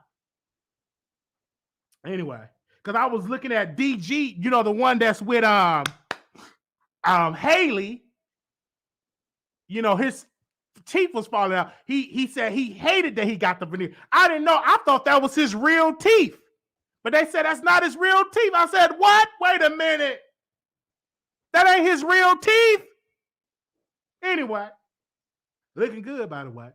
Anyway, but that ain't his real teeth. Anyway, so he finessed his way in there. See that? That's how Jason finessed his way in there. And I ain't mad at Armon. I ain't mad at that. I'm congratulating. I'm so happy for him. Took a picture with Tank. I'm so happy for him. That's just great. And then Bobby give Armon the exclusive. That's great. I applaud that. I applaud that. So seeing that was great. So he outsmarted Jason Lee. And Jason Lee wasn't at the party. So now I'm gonna see what's gonna be Jason Lee clapback. Because Armon, what he wrote on the community wall, because he posted two different messages. He posted, let me read you what the Instagram message said. Give me a second. He posted on the Instagram, he posted Miami Nights featuring Tank, Diddy, Nori, Trina. That was the Instagram caption. Then when you get to YouTube, hold on right now. I see everything that man do. That man can sneeze. I know what color it is. That's what y'all say. So we go to YouTube, and YouTube say this. This is chess, not checkers. You cannot check the checker. I'm looking at it, I'm like, well, look at this. What's going on? I'm enjoying it all because I'm glad that Armon got this. He's with this. That's what he, excuse me, that's what he want to do. And he worked his ass off. This man went to a foreign country to get veneers. The man had his teeth in prison with braces for years. The man went to a foreign country. Listen to me. Somewhere down into a foreign land to get veneers, fake teeth. And ever since he went down there to get that fake teeth in his mouth, you can't tell that man nothing.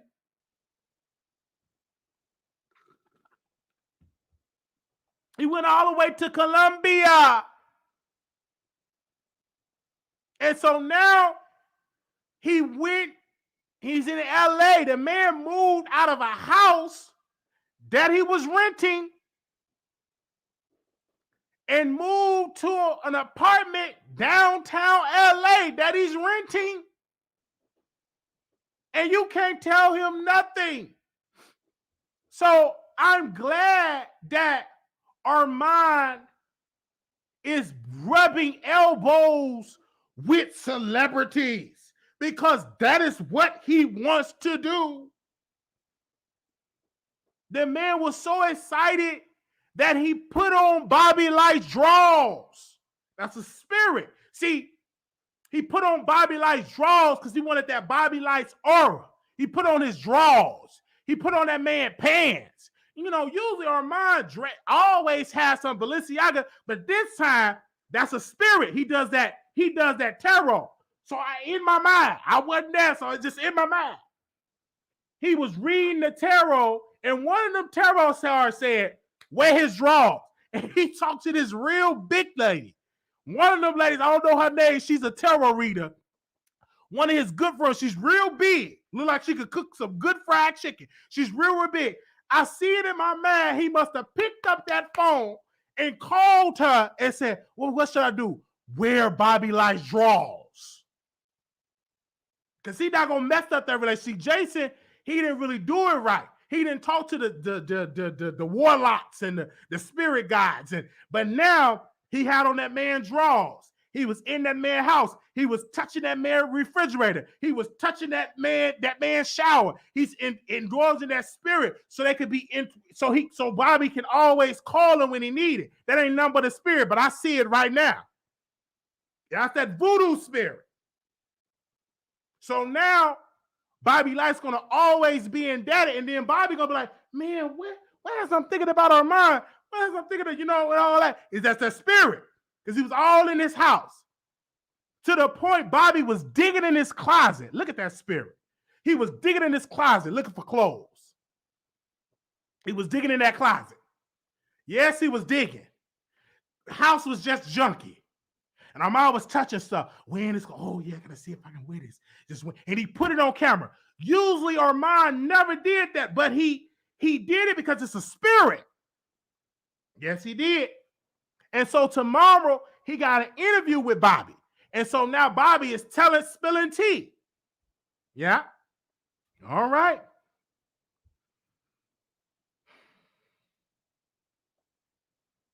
So he gonna make sure this relationship, I'm not gonna mess it up because I done already put the voodoo.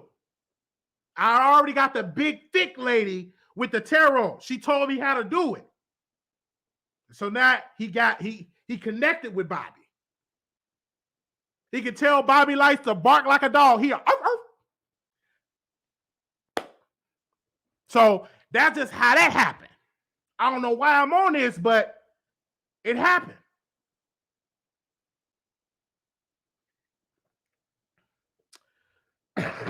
Excuse me. All right. And I love his channel. But he ain't wearing my drawers. I don't let people that do tarot wear my drawers. He couldn't even fit my drawers. You know, I'm a big man. I'm real big. Anyway. Okay. Let me move on because, you know, people get upset when I talk about Armon Wiggins because that's their favorite. You know, he talking about Armon. He jealous. I'm a comedian. Man, sit on down somewhere. All right. Anyway. Okay. Let's move on. And I will be watching the interview and I will be reviewing it. Okay, I'm Magic and I'm gonna review it. You can get some ad and freeze, and I'm still gonna review it. Okay. It was, and then people, and then here they go. See, this is what I don't understand. This is where they can't come to no comedy show. I'm just making you laugh. Here they go. It was clean draw. It was in a pack. I'm just listening to these people. So I'm making you laugh. It got to be one person. Yeah, you bad. It was in a pack. It was clean. You may think it was clean. I think it was dirty. You ain't gonna change my mind. Anyway, so a couple of them, they coming in, and I guarantee I dropped the link. They ain't gonna hit that link and say, let me drop it. Just in case. I want them to say it on the show that it was clean. Because I would love to roast them right then and there. Okay? It was clean. All right. You don't know if it was clean or not. Let me not say that. Let me move on. Okay. All right. Thank y'all so very much. We're gonna go to our last topic. I just really have to say that. And man, I think that what Armon is doing is great. He's what he wants to do. He wants to be, you know, a celebrity. And that's what he wanted. That's what he wanted to do. It took his own sister and mother to force him to talk about Balenciaga because he didn't want to talk about Balenciaga because all he got in his house is Balenciaga. You know what I'm saying? He spent a lot of his YouTube money on Balenciaga, right? And so I was upset. And if I was Fashion Nova, I'd be like, why you ain't wearing no Fashion Nova stuff to this party? He ain't wearing none that was Fashion Nova. And you supposed to be their brand. You supposed to be the face of, you know, supposed to be one of their partners. Didn't wear no Fashion Nova. But he put on Bobby Light's draws. Why you ain't wear the Fashion Nova draws? Who travels without draws? Who travels without draws? Every time I go out of town, I buy some new draws. I don't have to borrow nobody's draws. I don't wear everybody's draws where they had their balls in. I wear clean draws. Bring my own draws. You ain't wearing your draws. You had to borrow his draws. Who traveled without draws? Something wrong with that. But he did that on purpose because he had already conjured up with the big lady on the phone. And that's one of the things you do.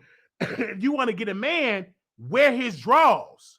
And it was a sister I used to talk to. She was into that stuff. She said anytime she would have her menstrual cycle, she would put on her man draws and smear it on the draw and wash them. So her spirit will always fall. And that man was obsessed with her. She said, when I have a menstrual cycle, I put it in the menstrual cycle and I will wash it. And then he would put it on. He was obsessed with her. You got to be careful with the people with voodoo and tarot card. Be careful with that stuff. Be careful. I'm trying to teach some of y'all. That's why some of y'all are obsessed with Pookie and Ray Ray. He didn't put something on you. Anyway, we're going to move on. Okay?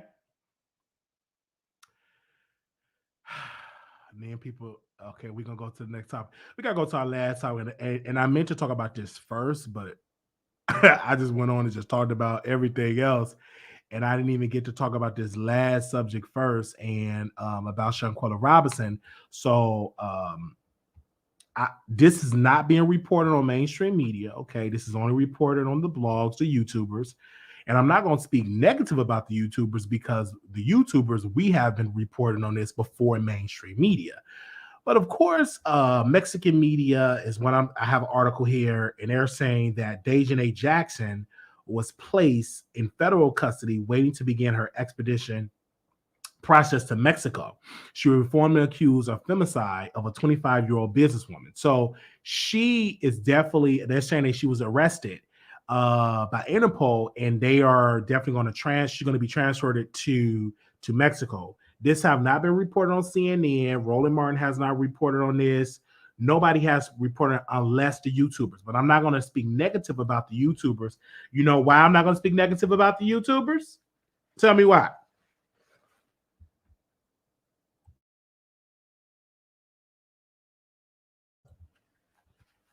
The YouTubers, we talked about this before CNN. We talked about this before Roland Martin. We talked about this before Tamika Mallory got involved. We talked about this before any of that. We talked about this before any of the Mexican media got involved. We talked about this first. So we'll see how this is going to play out. If this is true, be honest with you, if this is true, yeah, I feel sad for Daejhanae Jackson. Yeah. Because you got to go in Mexican prison. And I'm hearing that the Mexican justice system is nowhere near like the American justice system. So if I ever have to go to some type of prison, I don't want to go, but I'd rather take my chances in American prison where I understand the language and the culture than the Mexican prison. That's a bad place to be. Just like Brittany Gardner, her dumb self decided to take some weed pen in the airport and got caught in Russia, and now she's in some type of Russian camp up there sewing up uniforms, and they being anti this, anti that. It's really sad. Really, really sad. So you got to go through this, and you should have kept your hands to yourself, and you should have exited the relationship, went back to the States, or got your own room. I remember I had got into the nasty argument with one of Jonathan's friends. I didn't like him. So we were arguing in the room. I mean, arguing down. I was cussing him out. I wasn't medicated. I was cussing him out. I was cussing out Jonathan. I started crying. Jonathan, he didn't fight me. He didn't pick me up or nothing like that. He just went on and got another room. I cussed him out. Said, get out of my room. So this is sad that this happened. Sad Shanquella Robinson lost her life. Sad that a Black woman gonna end up in a Mexican prison. Really, really sad. And so this, I've learned a valuable lesson. And one of the lessons I learned, keep your hands to yourself and don't call everybody your friend. Let me drop the link. If anybody want to come on and give their thoughts, now is the time. Okay. All right. I'll drop the link. Anybody want to come on really, really quickly? And we talked about a lot of stuff today. And we are definitely going over there. Oh, wow, it's 1:15 in the morning. It's 571 people in the chat. 571 million, by the way. Oh, hey, Tommy, you live on air. Not million, Wiley. But listen, are you paying your mama's bills to be acting all dominant towards her? What do you mean? Oh, but no, that's a culture thing. You supposed to stand when a man come in a room. But you ain't paying her bills. That ain't your house. I would understand if that was your wife and it was your house that you were paying for. No, I'm a man, so it's automatic. It's a requirement. Once a man walk in the room, you're supposed to stand. All right, Wiley. But listen, I want to get on Sweetie and JT. I knew that Sweetie was gonna flop. It's because she don't. It's a few factors. She didn't have any marketing. She doesn't have that many singles to promote her album, and she's just not talented. It is what it is. She is more of an influencer, and she is gorgeous. I'm not denying that, but I don't think her beautiness is gonna sell albums or mixtapes or whatever. And that's the problem. She needs to start building her fan base. She needs to drop a few singles a year, be consistent, then drop an album, and she'll see growth. And that's what I want for JT. Even Megan the Stallion has this problem. She only could sell 10K pure sales the first week. and that's a lot of that's even better than a lot of these rappers. So it's just they need to start building up their fan bases. So because NBA YoungBoy, he sells good, and most of them don't even listen to the albums. They just buy their albums without even listening to it. So I think that they should just start uh, develop a game plan, start dropping singles every few 3 to 4 months, and then when you see a growth in your fan base, then drop an album, and you'll see growth, and you'll get more pure sales. They just want to. I, I knew Sweetie. I want to add on to this though.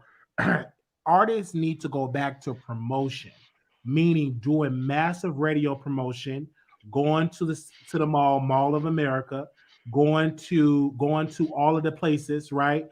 Going to the Wiley Show, really, really, really go out there and promote. I remember Candy did something so great, and people don't give Candy her credit.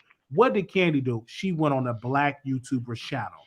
We wouldn't even be talking about Shanquella Robinson if it wasn't for the power of black YouTube, power of black Twitter. So Tweety have to understand you need to go in the trenches and really, really promote yourself and let people know this is who I am. I have a new project coming out, and don't wait to the last minute because she could have went to the Wiley Show, she could have went over X, Y, and Z show and really done that, and more people would have bought her music. When I was talking to a lot of folks, they didn't even know Sweetie had a new project, so that's a problem right there. Right. And the problem is that they don't want to Is sometimes it does cost money to market. But my thing is that Sweetie can It go. don't cost nothing going on No, somebody. no, I'm not talking about. I'm talking about maybe they have to go to like malls and promotion and stuff like that. What I'm saying is that Sweetie needs to go on YouTube channels for free to do interviews, talk about the Quavo situation, and that's how she'll build it up. But they don't want to invest in her when it comes to like, oh, she wants to promote it at a mall or something because that costs money, and they don't want to do that, and they don't want to do that for a lot of artists, and that's what's hurting even Megan. I never saw no promotion for her from her. So it's like you guys got to start going to bloggers. I think bloggers is the best way because that's how the the media the audience is connected to you because the bloggers always talk about the drama regarding you. So why don't you just go on their channels and promote your music while Because you're there? one thing I can say about Fashion Over, I got a Fashion Over thing right here. They promote with the blogs, right? The Shade Room and another site that promotes with the blogs. Zeus Network, they promote with the blogs, and it paid back tremendously because they have a lot of people that support their particular product. With Sweetie, she's going to have to do that, and we're in contact. We're sending stuff to her, telling her to come over to the Wiley Show because I think that would be such a great look for her brand, and it will show that she's personable. It will show that she willing to talk, and it would just make people be like, you know what, I mess with Sweetie. I love that she came on the Wiley Show. I'm gonna support her album. Right. And I just want to say this, Renee, cool it. Just calm down for a second, baby, because pure sales do matter. Streaming sales and pure sales. I just want everybody to know this. Pure sales and streaming sales are not the same. Pure sales are way more profitable than streaming sales because people bought the entire album. Okay. That's what people need to understand. For me, I think that unfortunately, people are not buying music like they used to. So, because Sweetie is still profitable, she had the McDonald deal, she had other deals. People are not buying music like that. Beyonce didn't even sell like she's supposed to sell, right? So, I think the traditional sense, because of streaming, people are just streaming records. They're not buying full bodies of work. They're buying singles. And I think a lot of people need to realize singles, unless you like Adele, unless you like Taylor Swift, when you're an African American artist, you really got to be pulling out some good music, and you really gonna have to get a strong fan base to get some good sales because people are not buying full bodies of work anymore. They're just so into singles now. But to be fair, Wiley, if we're gonna talk facts, Beyonce did almost 200K on pure sales. So she did fine. Maybe not as good as she But did with it's, Lemonade and it's Formation, right. but But it's still not as good compared to Taylor Swift. You know what I'm saying? And we're talking about Beyonce. So a lot of her people are not buying her music like they used to. right. I get what you're saying, but I just want everyone to understand that they just need to start marketing, and it might cost them money, but I think it's worth it in the long term.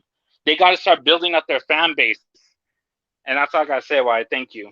Thank you so very much for calling in because I think Taylor Swift, it was her album came out and shut down Spotify. And Beyonce didn't even do that. I'm not trying to compare. I'm just giving you stuff that was happening out there. All right. Zaydan, you live on air. Hey Wiley, this has been an episode and show so far. I want to say, what? How you gonna come to your family house on Wednesday and expect the food to be ready when you know Black people be prepping the food on Wednesday to prepare for Thursday? Right. But I expect because I'm coming from out of town. I travel to get here. I want the food to be ready a day before, or at least say, well, let's have the pre-food ready. Some pancakes, some fried chicken, some fried pork chops, or something. It was none ready. I had to order me a pizza. Of course, I do agree with you. Maybe some appetizers, a little snack, but you know, Black people once they start cooking Thanksgiving dinner, they ain't cooking nothing before the Thanksgiving dinner. So it was what it was. Now, Wiley, obviously the Shanquella ex best friend girlfriend, she didn't take my advice when I called her on your show because apparently she's got arrested and now they're going to send her back to Mexico. I told you that she cannot stay in North America and get away. Whether she went to Canada, she went to Mexico, they was going to find her. The FBI is looking for her. And so they apparently found her. And apparently she might be expedited back to Mexico for trial and jury. The only thing I got to say is that I hope she took some Spanish classes and she brushed up on her Spanish. Hola, hola, ¿cómo estás? So she can speak the language in the prison over there in Mexico because they got you. Now, Wiley, I did see the video with Armon Wiggins at Bobby Lax's house, and I do agree with you. Why is it that you're going to Mexico, not Miami, and not bringing no underwear? Why are you wearing Bobby Light's underwear? It's kind of confusing to me, and it gave me kind of like homeless vibes in a way. I don't know why. I don't know. You packed the whole suitcase and luggage on a flight, but yeah, you didn't bring no underwear. That don't make no sense. And you looking around Bobby Light's house for some underwear or his alleged underwear. I don't know. But like you said, I am gonna be watching the interview to hear the secret recording of Armon Wiggins talking, Bobby Light's talking about Island Boy, and then I also want to talk about Jason Lee and Armon Wiggins. Now, you saw the Sherelle Swirl interview, correct? I did.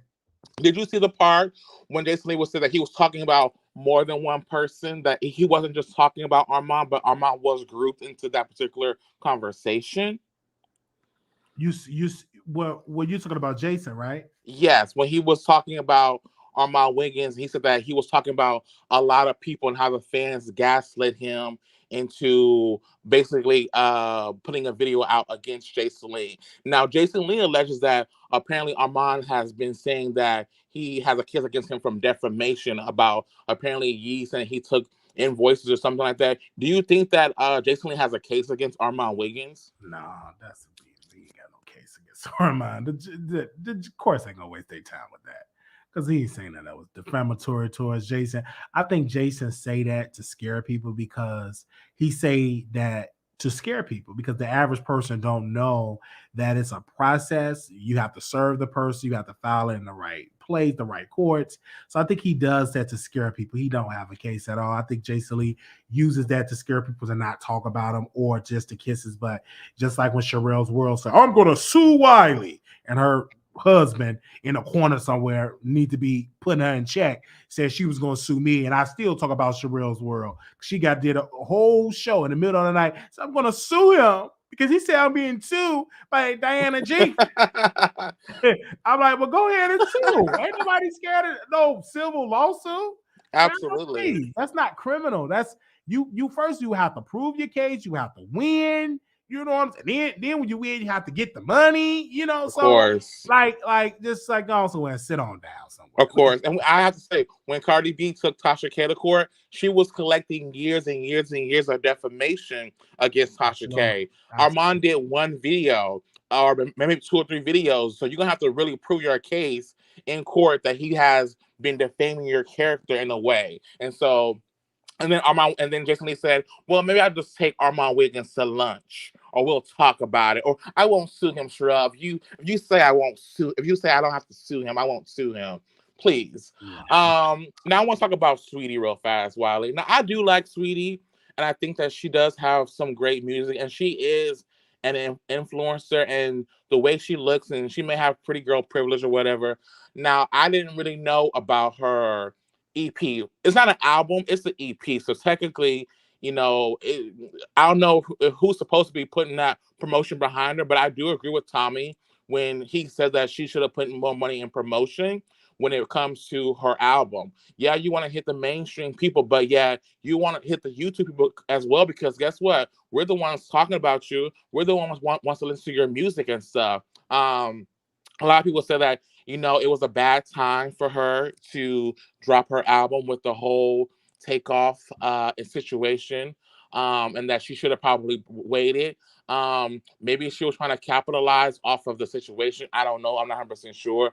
I'm not alleging that she is, but it did kind of seem kind of suspect in a way.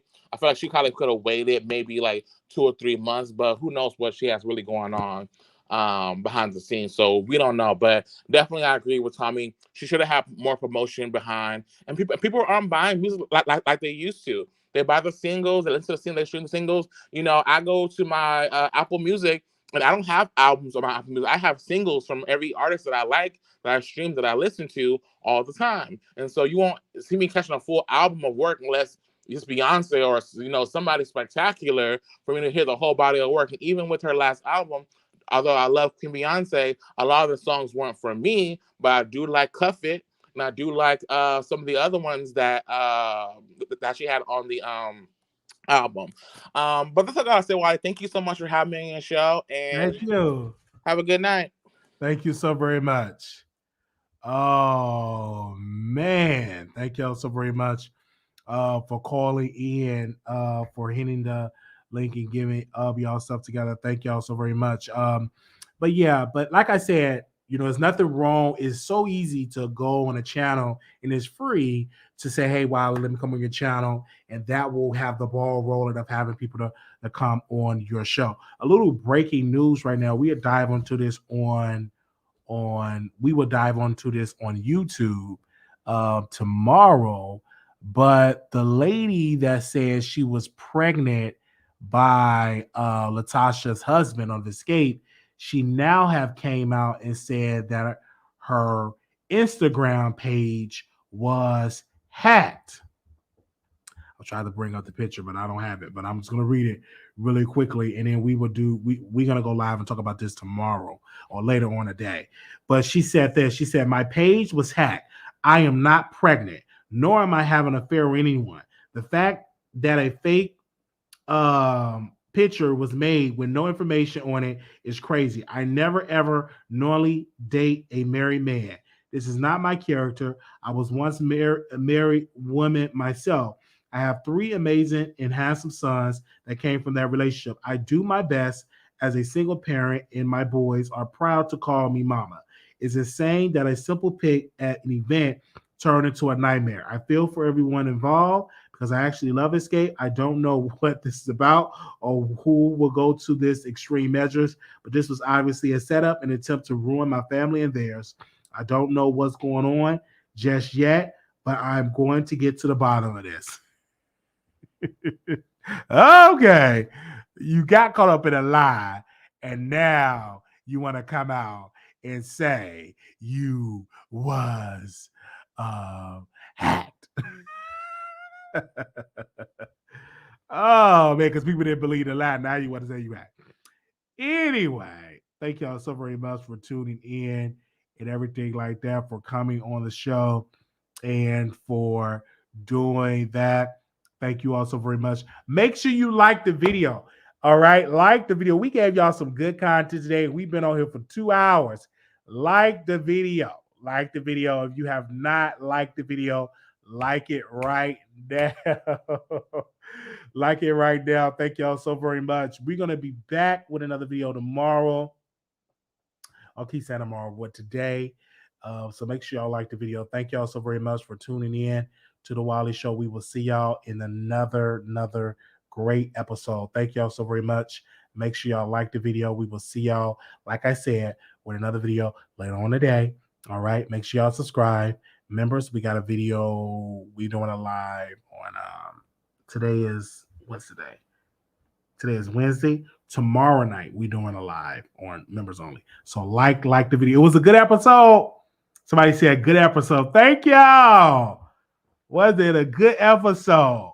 If you want to be added to the text list, make sure. Okay. Added to the text list, text Wiley to 888-534-4939. Just text put in the text box, you guys, Wiley, WILEY to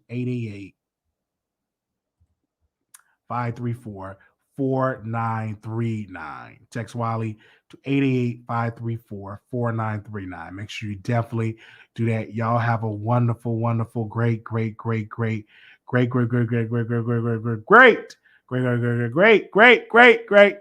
Make sure y'all leave us a thumbs up and leave us a comment.